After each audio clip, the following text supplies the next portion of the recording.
Buenas tardes, bienvenidos a la mesa redonda virtual, explorando la conexión entre la creatividad científica y la creatividad artística, artes y educación.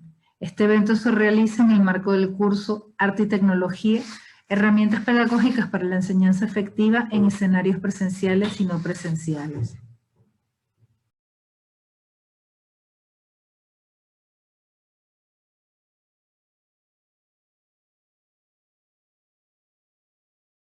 Mira, quería primero darte las buenas tardes, Tomás, y agradecerte mucho tu presencia en esta entrevista que vamos a hacerte para el curso de Arte y Tecnología, herramientas efectivas para la enseñanza en escenarios presenciales y no presenciales, que se organiza a través de la Universidad de Salamanca.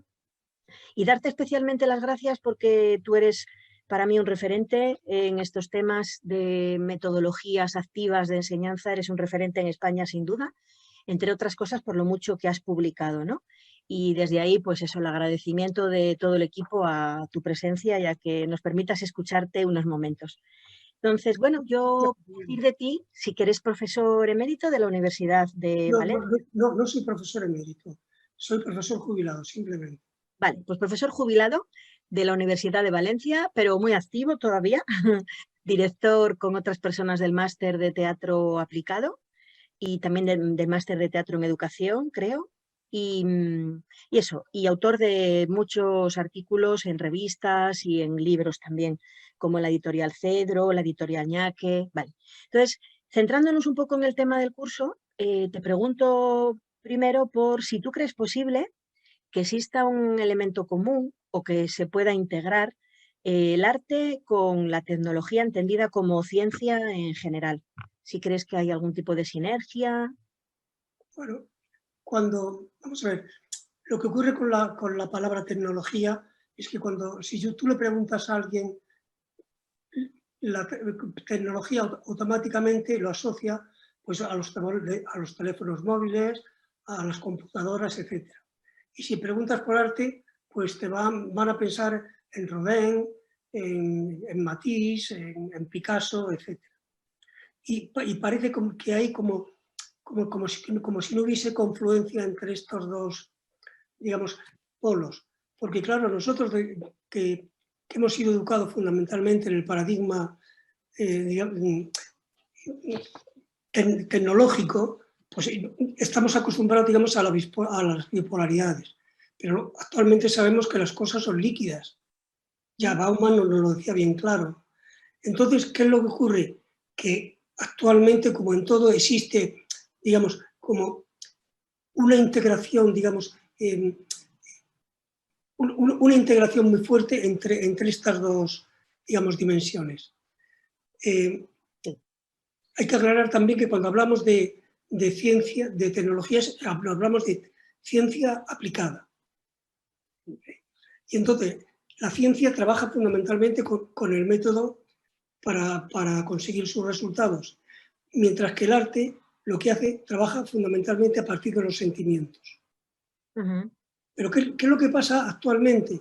Actualmente es que las tecnologías están ofreciendo unas herramientas muy importantes para la expresión de los artistas. Vamos a poner algunos ejemplos. Por ejemplo, vamos a ver, si pensamos, ¿hubiera sido posible que los impresionistas pudieran pintar al aire libre sin que se hubiese inventado los tubos de pintura? O Claro. ¿qué hubiera sido, por ejemplo, de Warhol sin la serigrafía? Y son técnicas. Por eso actualmente están totalmente, digamos, unidas. Algunos ejemplos más.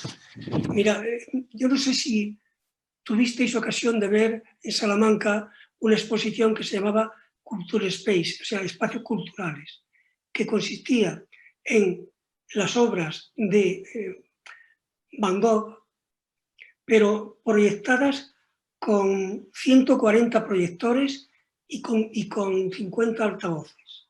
Entonces, ¿qué es lo que pasaba? Que los espectadores, los asistentes, digamos, tenían una experiencia sensorial y una experiencia musical y estética muy fuerte. O sea, ahí está funcionando. O, por ejemplo, los artistas que trabajan con formas geométricas. Hay un artista, me parece que es noruego, que se llama Kluge. ¿Qué es lo que hace? Trabaja con formas geométricas abstractas y a partir de ahí produce retratos. Ujú. Y hay muchos más. Pero esto, o por ejemplo, todo lo que es la impresión en 3 dimensiones. Mm. Hay un artista que en vez de utilizar plástico para hacer sus figuras, lo que utiliza es arcilla. Entonces, vemos que las tecnologías están totalmente unidas al arte y además toda la corriente actual que se llama arte digital, en el fondo, ¿qué es? Ciencia más arte. Pero ¿basado en qué? Basado en códigos matemáticos. Ujú. Y por eso, pues, actualmente, digamos, aparecen cosas como, pues, la tecnología de 3 dimensiones, la inteligencia artificial, etcétera. Está basado en eso. Ujú. Es curioso, que ahora se ha hablado mucho del anuncio este que hizo una cerveza donde trabajaba donde había resucitado a Lola Flores. Ujú. En el fondo, ¿con qué estaba trabajando? Con el deepfake, y el deepfake simplemente es inteligencia artificial. Es decir, que actualmente están las dos Sí, sí, sí. interaccionando y basándose la una en la otra. Sí, sí, sí. Y gracias a eso se producen los avances. Claro, sí. Muchas gracias, Tomás, por esta variedad tan amplia de ejemplos que nos has dado en donde se produce esa intersección y ese trabajo colaborativo conjunto de elementos del arte y, como muy bien dices, en vez de pensar en tecnología, pensar en ciencia aplicada, que abre un poco el concepto y la mente a la comprensión, sí. Otra pregunta, ¿y tú crees que la creatividad podemos decir que es ese elemento común entre el arte y la ciencia, que es el que, como elemento muy revitalizante, quizá, podría ser más tenido en cuenta en procesos formativos y educativos? Es una pregunta doble. Bueno, siempre, bueno, desde un punto de vista, digamos, acrítico, siempre se ha pensado que la creatividad está en el arte. Sí. Pero si revisamos los 5 niveles de creatividad de Taylor, donde en la base está el expresivo y en la cúpula está el nivel emergente, ¿qué es lo que vemos? Que conforme vamos subiendo, en todos ellos va apareciendo ciencia. Uh-huh. Claro que el nivel expresivo está más en el nivel del arte o el nivel productivo, porque el arte siempre lo que trata es de producir productos estéticamente más o menos bellos o más o menos feos, porque también está toda la estética del feísmo. Uh-huh. Sí, sí. Pero, y también hay otra cosa, digamos, la ciencia busca la objetividad, pero a través del método. Uh-huh. Y el arte, ¿qué es lo que busca? También el conocimiento de la realidad, pero a través de la subjetividad. Entonces, como vemos, son dos cosas complementarias y en ambas se da la creatividad. Actualmente se ha puesto muy de moda lo que se llama el sistema STEM. El sistema STEM, que es, o sea, serían las siglas en inglés, o sea, ciencias, tecnología, ingeniería y matemáticas, porque son los elementos que se piensan que son fundamentales para comprender actualmente el mundo y para, digamos, para entender la realidad. Pero frente a eso está también la corriente que se denomina con las siglas, también en inglés, HICE, o sea, ICE, es decir, las humanidades, la imaginación, la creatividad y la ética. Entonces, ¿qué es lo que pasa? Que actualmente nosotros tenemos que trabajar desde estas dos corrientes. Ujú. Y en ellas, y en ambas, está la creatividad como el elemento, digamos, básico. Porque la creatividad en la ciencia, ¿para qué hace? ¿Para qué sirve? Pues para buscar nuevas teorías, para encontrar, diseñar nuevos experimentos, para tratar, digamos, de ampliar el campo. Y el arte, ¿qué es lo que hace? Pues la comprensión, si el arte utiliza, digamos, los elementos de la ciencia, tendrá más capacidad de comprensión y más capacidad, digamos, técnica, porque, no sé, si tú estás haciendo, por ejemplo, unos esmaltes, pues tendrás que conocer muy bien pues digamos, las temperaturas a las que tienes que colocarlo para que te produzca unos efectos en un sentido o en otro. Y en ambos, Claro. como base, está la creatividad. Muchas gracias, Tomás, por esa intervención tan interesante. Y ahora cedemos la palabra a Adriana Bustos.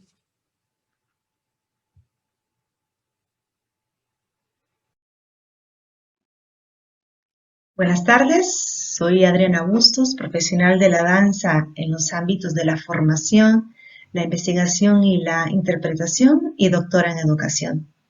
Hablaré brevemente acerca de las particularidades del proceso creativo para luego desvelar los nexos entre ambos espacios, el artístico centrado en la danza y el científico, con el objeto de aprovechar las cualidades que la convierten en una herramienta idónea en contextos educativos.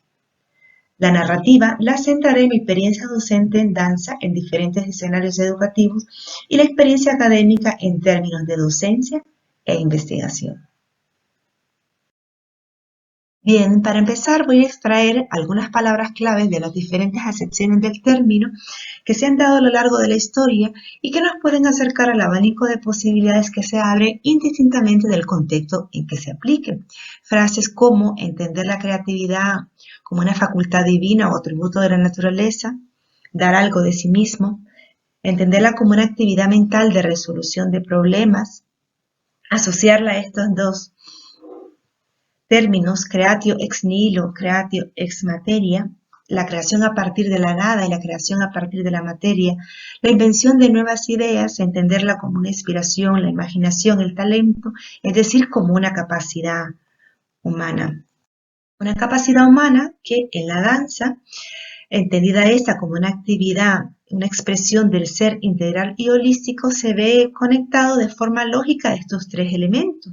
El pensamiento creativo como punto de partida, el cuerpo expresivo, el canal por donde se comunican estas ideas, estas inquietudes, y la praxis artística constante. Sobre el pensamiento creativo, Eisner propone algunas de las particularidades con las que podríamos asociar cualquier actividad. En primer lugar, la ampliación de los límites, es decir, darle un nuevo uso a algo que ya existe, que ya conocemos. La invención, producir algo nuevo a partir de lo desconocido. La ruptura de límites, es decir, el rechazo a lo establecido para proponer algo nuevo, algo original. Y, por último, la organización estética de los objetos. En este caso no se inventa nada, sino que se reorganizan estéticamente. Por otro lado, este segundo actor pone su acento en la novedad, las nuevas concepciones y no cada nueva organización que surja, sino lo realmente nuevo, dónde está realmente la innovación. Ahí estaría la creatividad, según este autor. Pues bien, llevando todo esto un poco al terreno de la práctica docente en el aula de danza, me gustaría presentar este ejemplo sobre la aplicación de la frase, de la fraseología, en términos de cómo se concibe, cuál podría ser uno de los tantos recorridos que pudiesen potenciar la creatividad. Actividades que son esencia en la práctica dancística, tanto de la artística como en la docente. Lo que tenemos acá abajo es el recorrido de esa frase representada a través de formas en donde se le da al estudiante, le he dado a los chicos algunas pautas en las que hemos primero entendido, conversado acerca de cómo podríamos convertir una frase de movimiento, una dirección, un tiempo, una cualidad de forma abstracta a través de un gráfico, para darle a partir de ahí diferentes interpretaciones. Como decíamos anteriormente, es como reinterpreto. Esto tiene mucho que ver con el pensamiento divergente, las diferentes posibilidades que tiene una propuesta, ¿no? En este caso, esta frase. Vamos a ver brevemente. Podemos ver aquí, ¿no?, la interpretación que se puede dar al gráfico, que tenemos los giros completos, los triples, los toques de mano, el recogimiento y la extensión, ¿sí? Algunas pautas que se han dado y las diferentes interpretaciones sobre esa pauta.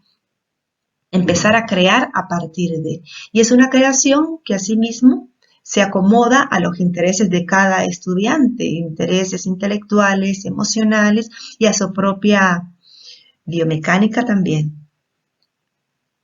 Bien. Además de esta práctica física de la danza, podemos también sacarle un provecho, es decir, cómo esto que yo hago en el aula, que tiene que ver con el movimiento, con el espacio, la energía y el tiempo, puede también adquirir otra forma y tener otras funciones, ¿no?, más allá del aula. Y bueno, el pensamiento y la expresión, la forma y el contenido, a esto me refiero. Con esto aquí os muestro diferentes formas de representar una frase de movimiento.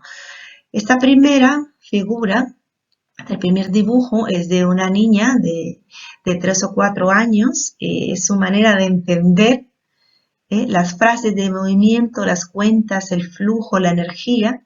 Esta otra imagen que tenemos aquí es de un estudiante en una media de edad entre 8 y 10 años. Es muy interesante ver la manera en que cada quien expresa, ¿no?, ese pensamiento que ha partido primeramente de una experiencia práctica de movimiento y que luego pasa a la mano y se refleja pues en sus dibujos. Esta tercera muestra es de también una alumna preadolescente en una media de edad, andaremos aquí ya entre los 14, 15, 16 años, la manera también distinta de entender ese proceso, esa cualidad, ese pensamiento abstracto.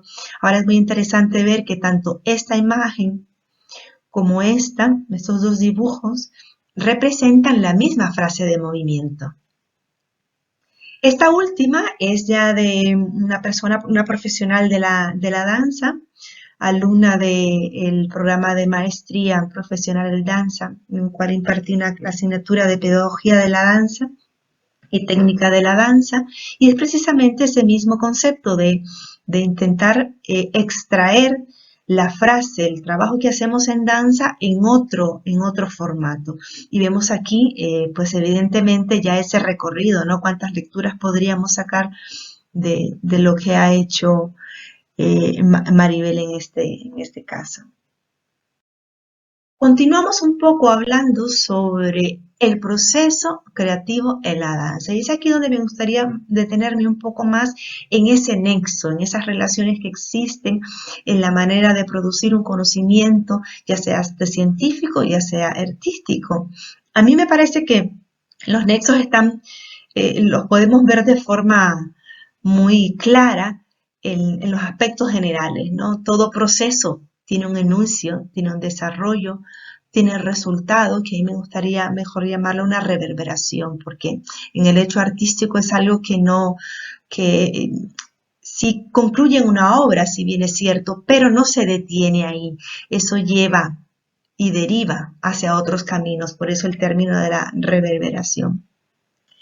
Torre plantea dentro del proceso creativo 3 aspectos, tres pasos a seguir. Primero, la preparación, el planteamiento de una necesidad o de un problema. La incubación, como inspiración, la iluminación como el resultado del proceso y la evaluación y verificación, es decir, la comprobación de la idoneidad de la idea. Quizás este último aspecto, en el ámbito artístico de la danza, el tema de la evaluación y verificación con respecto a la obra terminada, no al proceso de la investigación, no la investigación sobre el proceso de la creación, es distinto. No tenga mucho que ver con la palabra de la evaluación, evidentemente. Otra manera de entender el proceso creativo es verla desde dos fases, la fase generativa, en este caso aplicada a esas estructuras preinventativas, todo lo que está en nuestro ser y que nos da una base para a partir de ahí crear y recrear.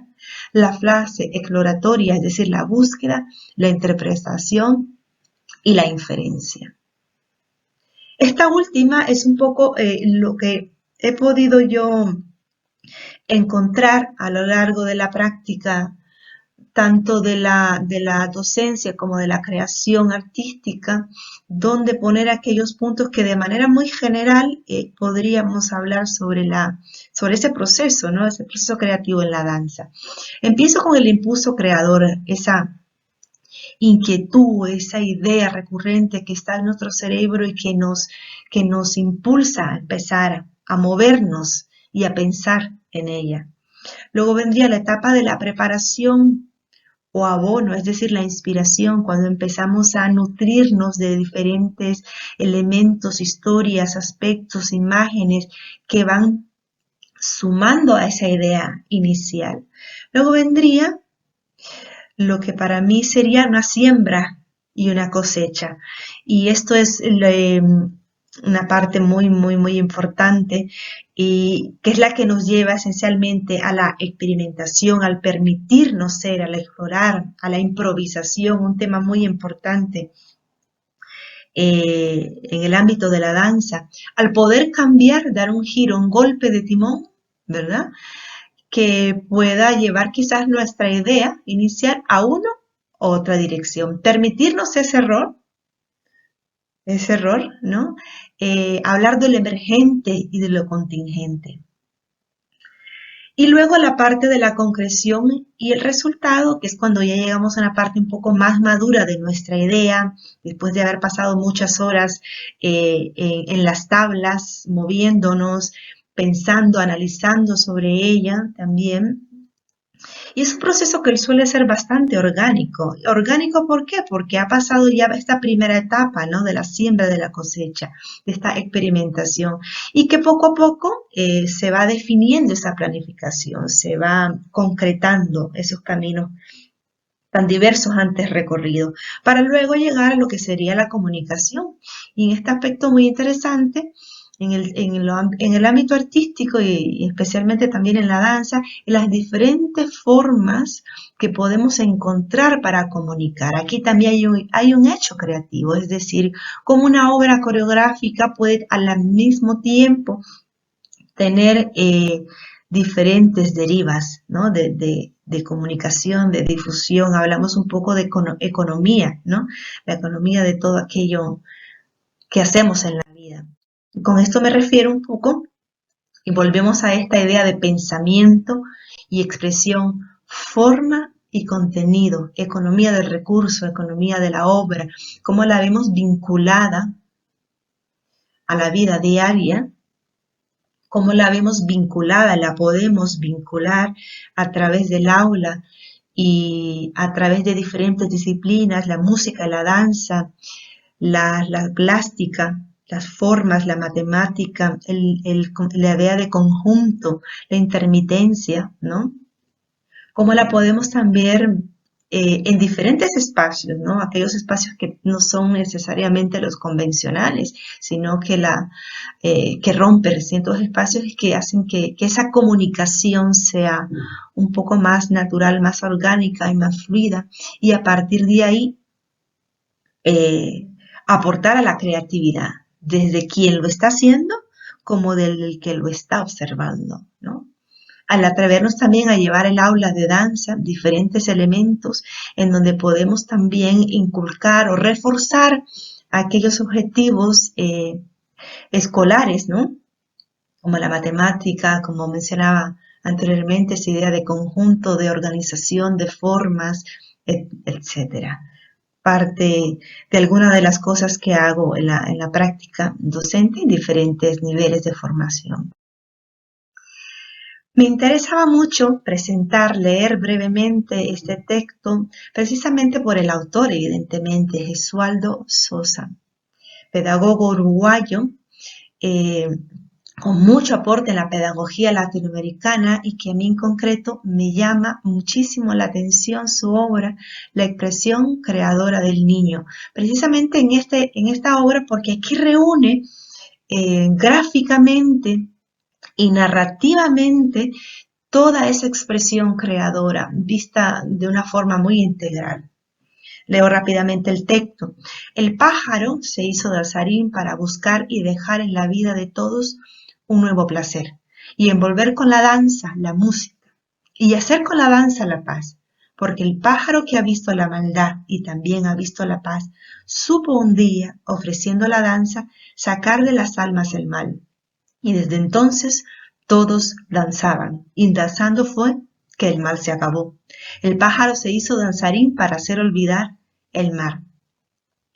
Esa es una canción de esta niña, Isolina Chevalier, de 13 años, el resultado de tantos talleres que el pedagogo Sosa realizó. Pues es una obra preciosa y altamente recomendada para leer y aplicar. Bien, me gustaría también aquí presentar brevemente un extracto de un momento de improvisación con algunas pautas que hemos dejado precisamente para entender esa parte, esa característica de la danza como una práctica performativa y también como una práctica discursiva.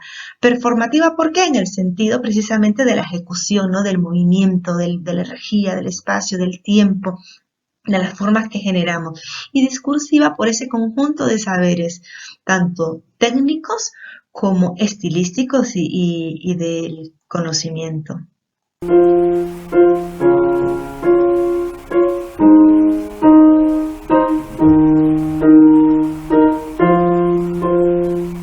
Y los alumnos tenían pequeñas pautas a seguir, como la entrada del movimiento en algún compás en concreto, pero a partir de ahí no había ninguna indicación más que la improvisación, ¿no? Dejarse llevar por el movimiento, por la emoción, por lo que le incluía el conjunto. Es ahí la creatividad vista, ¿no? Y expresada.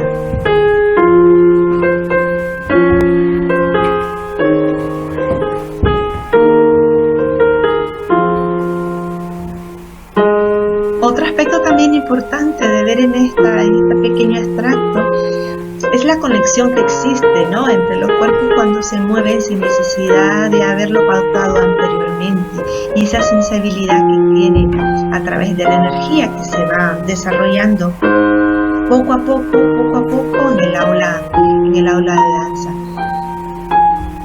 Bueno, esta es una mención que nos daría mucho de qué hablar para poder llevarla a otros escenarios, ¿no? En el aula y en distintos espacios, el virtual y el presencial. Cómo desarrollar, cómo seguir tratando este aspecto relacional, ¿no? Bien, ahora centrando un poco en lo que nos interesa, que son esos nexos, ¿no? ¿Dónde vemos ese nexo de la creatividad artística y la creatividad científica? Como mencionaba al principio, pues esencialmente en el proceso, en esa parte lógica que tiene el proceso, en lo orgánico que es, el situarlo como una práctica del ser humano discursiva y performativa, y evidentemente porque responde a una necesidad, una generación del conocimiento, una resolución práctica de problemas y de expresión artística.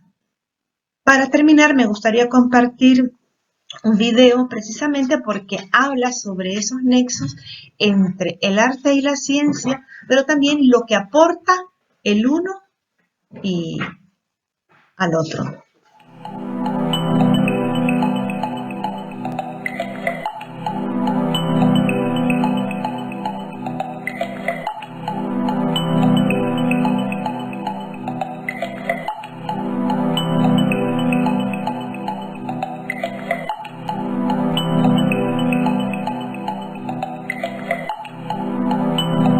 intentas trabajar en este tipo de campos, yo creo que te tiene que mover la curiosidad, al menos desde el punto de vista de la ciencia, ¿no? O sea, intentar escaparte de tu pequeña cápsula, de tu espacio de protección que te genera la disciplina propiamente, sea la física cuántica, sea la electrónica, sea lo que sea, ¿no?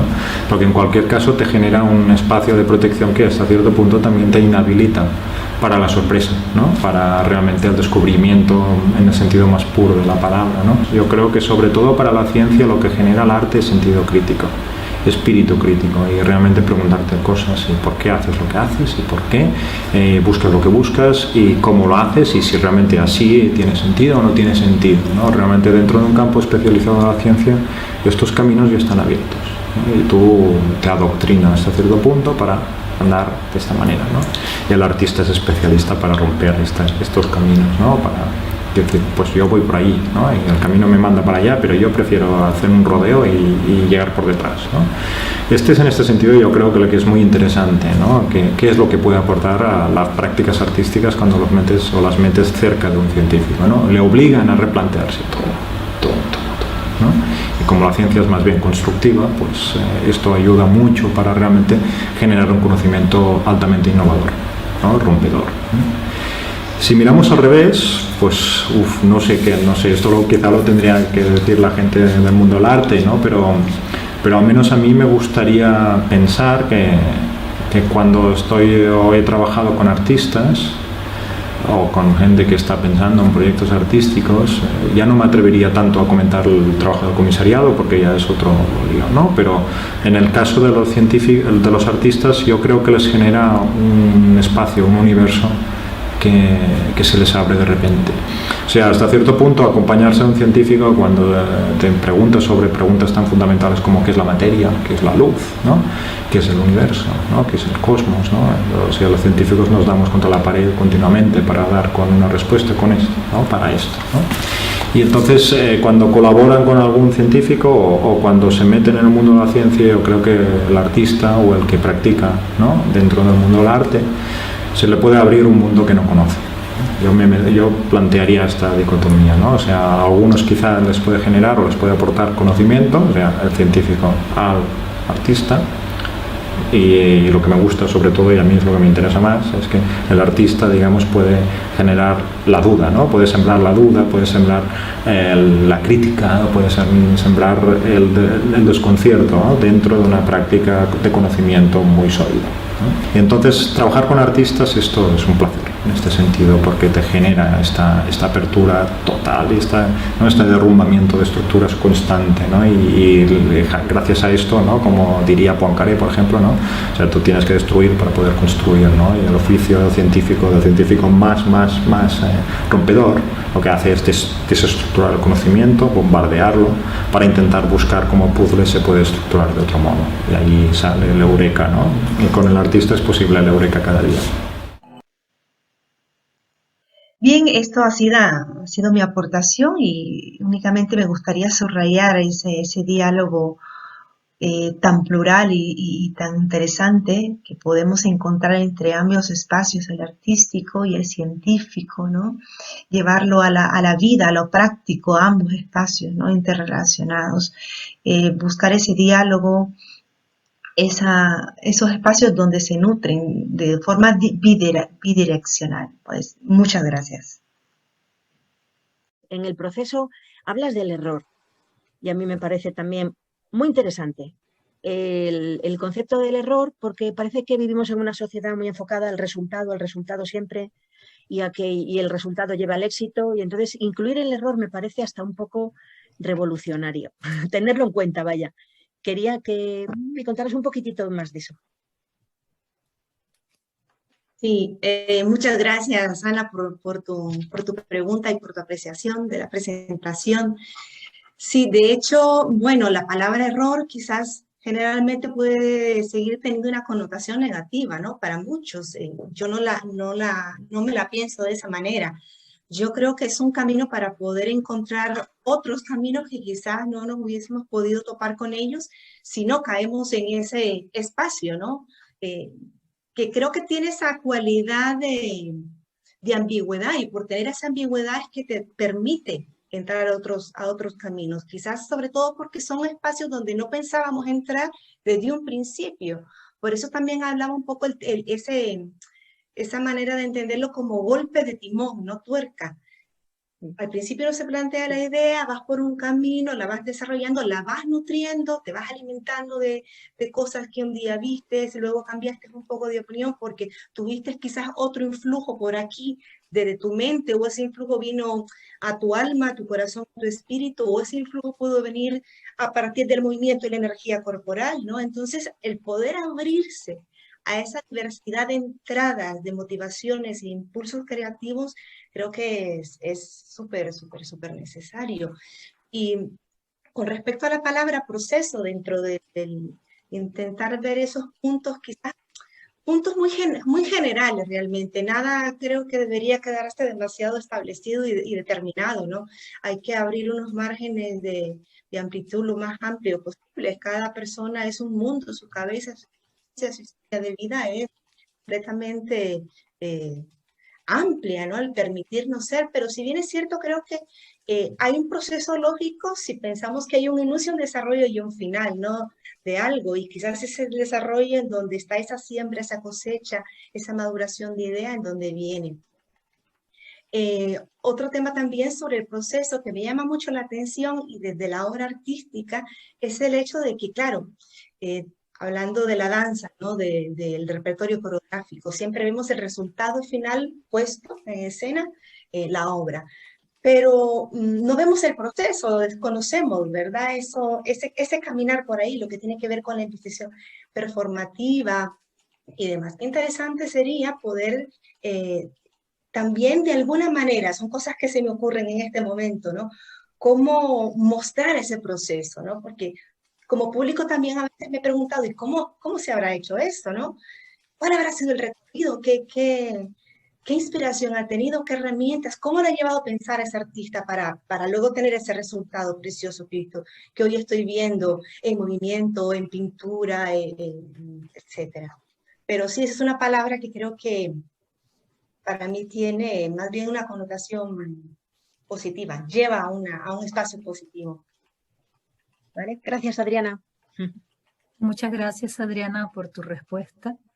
Sí. Hola, aquí Josinel. Bueno, pues a mí me ha parecido sumamente interesante, pero sí también que me hace como, bueno, yo soy dominicana, pero estoy acá en la Universidad de Salamanca realizando mi primer año de doctorado, pero estoy investigando sobre esto, sobre la danza, porque también soy bailarina clásica. Entonces estoy creando un programa para niños con discapacidad auditiva. Pero sí que me encuentro que acá no hay mucha formación sobre ello. Y escuchándola a ustedes, digo, ay, pero ¿será que algunas de ustedes están inmiscuidas en algún grupo de investigación que como que amplifique un poquito más sobre la danza? Porque sí, si bien es cierto que no hay tantas evidencias científicas en base a la danza terapia, pero sí que hay investigaciones en base a las redes neuronales de la danza en las personas que la practican. Pero hablar de procesos cognitivos y todas esas cosas, que es lo que yo quiero enfatizar en mi proyecto, como no hay tantísimo. Entonces, mi pregunta viene, ustedes, los que están en este grupo, conocen, saben de grupos de investigación que estén desarrollando algún proyecto en base a la danza, en base a la discapacidad, en base a los niños, todo lo que tenga que ver con la danza dentro del contexto escolar. Entonces, nada, esa fue mi intervención.